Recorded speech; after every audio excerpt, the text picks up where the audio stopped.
Assalamualaikum warahmatullahi wabarakatuh. Perkenalkan, Mas saya Zaidan Irfandito dari kelas TF4402 dengan NIM 11042011133. Nah, di sini saya akan menjelaskan mengenai hukum yang berlaku di Indonesia dan hukum yang berlaku di dunia internasional. Nah, sebelumnya saya akan menjelaskan mengenai hukum secara umum. Hukum secara umum adalah peraturan yang berupa norma dan sanksi yang dibuat dengan tujuan untuk mengatur tingkah laku manusia dan menjaga ketertiban. Nah, hukum di Indonesia sendiri itu merupakan campuran dari sistem hukum Eropa, hukum agama, dan hukum adat. Nah, sebagian besar sistem yang dianut, baik perdata maupun pidana berbasis pada hukum Eropa. Mengapa demikian? Karena Indonesia sendiri pernah dijajah selama bertahun-tahun oleh bangsa Belanda atau Hindia Belanda. Nah, untuk hukum adat dan hukum agama, itu di Indonesia menganut kepada hukum mayoritasnya, agama mayoritas, yaitu hukum Islam. Nah, adapun hukum adatnya itu bisa disesuaikan dengan berbagai jenis suku dan budaya di masing-masing daerah. Nah, ada beberapa peraturan atau undang-undang yang mengatur hukum di Indonesia. Contohnya yaitu pada Undang-Undang Nomor 11 Tahun 2008 tentang ITE yang menjelaskan mengenai penyelenggaraan sistem elektronik. Dan pada tahun 2016 itu diubah menjadi Undang-Undang Nomor 19. Nah, lalu ada UU ITE tentang PSTE, yaitu tentang penyelenggaraan sistem dan transaksi elektronik yang dibahas pada Peraturan Pemerintah Nomor 71 Tahun 2019. Dan ada yang mengatur juga tentang definisi data pribadi definisi data pribadi yang terdapat dalam pasal 1 angka 29 PP PSTE. Nah, hukum di Indonesia sendiri ini masih terbilang sering dibobol atau banyak kecurangan data yang terjadi, yang dimaknai itu sebagai cracking. Nah, cracking ini yaitu merupakan peretasan dengan cara merusak sebuah sistem elektronik yang mana sistem elektronik itu bisa dibajak data pribadinya maupun account pribadi seseorang, sehingga mengakibatkan hilang atau berubah dan digunakan tanpa persetujuan pemilik. Oleh karena itu, penggunaan data pribadi oleh cracker dengan tujuan pembajakan di dunia maya dapat dikategorikan sebagai bentuk pelanggaran pasal 26 ayat 1 Undang-Undang 19 tahun 2016. Nah, pada dunia internasional itu berbeda dengan Indonesia.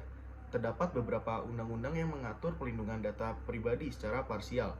Salah satu yang kerap menjadi rujukan utama saat ini justru Undang-Undang Nomor 11 Tahun 2008 tentang Informasi dan Transaksi Elektronik atau UU ITE beserta dua aturan pelaksanaannya. Nah, kalau di dunia internasional itu sebenarnya ada standar yang dinamakan GDPR atau General Data Protection Regulation. Nah, international standard ini atau standar Indonesia internasional ini memiliki ISO 2701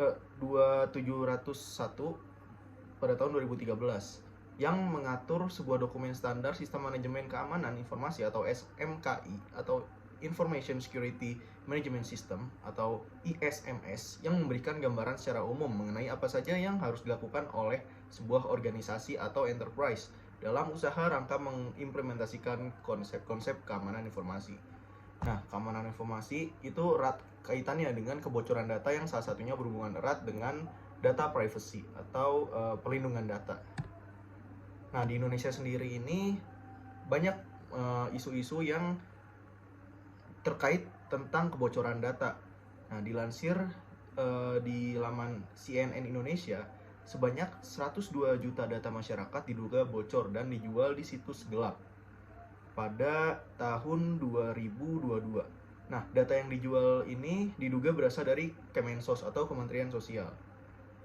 Lalu ada juga yang mengatakan bahwa ada terjadi kebocoran data pada KTP sebanyak 279 juta penduduk Indonesia yang dijual di forum Pertas Raid Forum pada 2021. Dan itu baru dua website yang mengatakan seperti itu. Sebenarnya sudah terjadi di banyak kasus, yaitu tentang kebocoran data baik KTP, baik nomor telepon, baik data-data pribadi yang sangat-sangat penting punya penduduk Indonesia. Nah, itu bisa dikatakan bahwa pengaturan sektor TIK di Indonesia itu sudah berjalan, namun belum maksimal. Padahal pengaturan sektor TIK di Indonesia ini sudah diatur dalam Undang-Undang Telekomunikasi Nomor 36 Tahun 1999 dan UU ITE Nomor 11 Tahun 2008. Nah, maka dari itu kita sebagai rakyat Indonesia bisa lebih berhati-hati lagi terhadap data yang kita miliki, sehingga tidak menimbulkan berbagai masalah terkait data yang sudah kita kumpulkan atau kita bagikan kepada orang yang tidak dikenal. Ya, segitu saja penjelasan dari saya, Zaidan Irfandito. Terima kasih. Assalamualaikum warahmatullahi wabarakatuh.